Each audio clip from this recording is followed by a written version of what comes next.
And welcome back, everybody. Thanks for sticking with us. We're at Munson Williams Proctor Institute on Genesee Street. And we're here because they've got a new exhibit. We wanted to show it to you. We'll be showing you some other shots of some of the pieces in the exhibit. Miranda Hofelt's our guest. She's the curator. She's one of the people that's put this whole thing together. And it's got to give you a nice sense of having something like this done, yes? Well, it's, as I said, I'm new here, so this is my first exhibition that I've worked with the team here at the Munson Williams Proctor Arts Institute, and it has just been a labor of love, and it's wonderful to see these objects in play and in place. It's on until December 30th. There's, as I said, there's no charge for it. And if somebody comes in, they can also see some other exhibits here, yes? Well, that's the great thing, and I would encourage people to come in during the Thanksgiving holiday or immediately afterwards, because you can really make a day at the museum. Not only is there the Thaw exhibition of Native American art, but there's also Rose Morosco Index, and Rose is a photographer who grew up in Utica, has made a big name for herself as a photographer, and now lives and teaches in Maine. But she is really creating pictures that are all about the life of Utica and the ethnic community here. So it's really an exciting exhibition. Also, there's our Yuletide, which is in the Fountain Elms, our historic home. And I think it's a wonderful way to kick off the season, to get to come in immediately after Thanksgiving or during the Christmas holidays.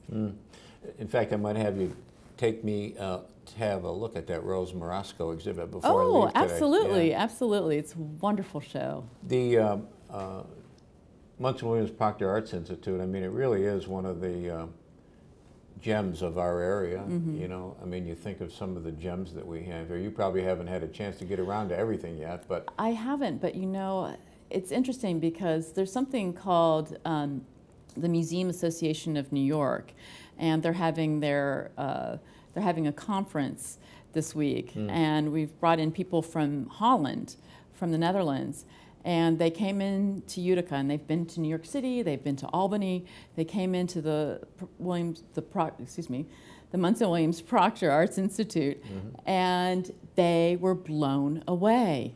They said they were just amazed at the quality of the art here. In fact, I was talking to someone who told me that when this exhibit was down at the Met in New York City, they were lined up around the block to see it. Yes, and I think that that's one of the great things about the Munson Williams Proctor Arts Institute, is that we offer to the Utica community really exciting quality shows, things that people from New York City, as you said, line up to see, and you can walk in and see it for free. It's $20 at the Met. It's free here. Some of the other, and this takes up the, what do they call this part of the museum? It's a one wing of the museum. Yes, it is. This is taking up. And name some of the other items that are in the exhibit. Well, the exhibition is actually organized regionally, so the scope of the exhibition itself is continental. It starts on the East Coast with the Woodlands people. It moves the whole way to the west, where you have California and the Great Basin. It moves from the southwest the whole way to the Arctic. And it's, in terms of scope, in chronology, it goes from about 100 AD to 1925. So we have this amazing variety of objects from all different types of cultures and all different time spans. So what is the 1925? That's the newest. What is that? The 1925 piece is by a husband and wife couple, Maria and Julian Martinez. And Maria is renowned for her pot making, and her husband did the decorative work on it. One of the exciting things is that when the couple's art was discovered, it really was an impetus for European American artists who were creating abstract paintings. And they really looked to the Martinez's art as inspiration for their own. And so we actually have a woman, Elizabeth Hutchinson, who's going to be coming in and talking about that later in December. So I would encourage people to come. Again, it's a talk that's free and open to the public. And the oldest item you said was how old? It's around 100 AD, and it's this wonderful, it's this little tiny polar bear, and it's from the Arctic region, obviously. That's where polar bears are from, and it's this intimate little thing that is used. You know, you can almost sense the fact that people had handled it and touched it and rubbed it, and it's got this wonderful quality to it.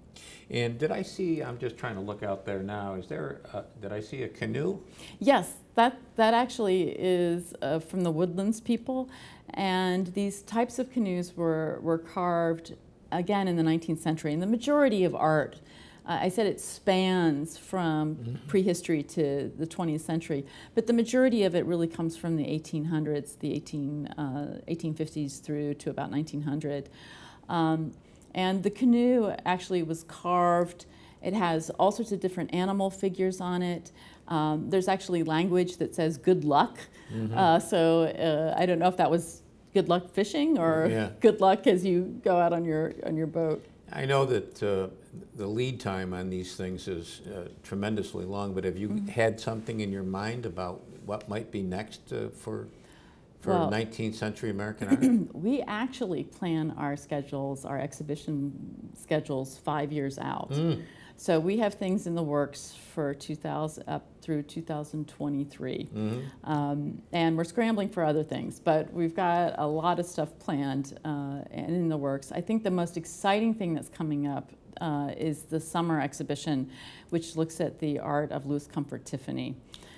Okay, we'll have, you know what, we'll have to have somebody come on and talk about that. Oh yes, absolutely, absolutely. It was great seeing you, thank you. It was great to meet you, Joe. Thank you. That's going to do it for us this week. We'll be back next week. We'll be back in the studio next week. Don't forget cnyhomepage.com, lots of good stuff there. Until next time, take care of yourself, everybody.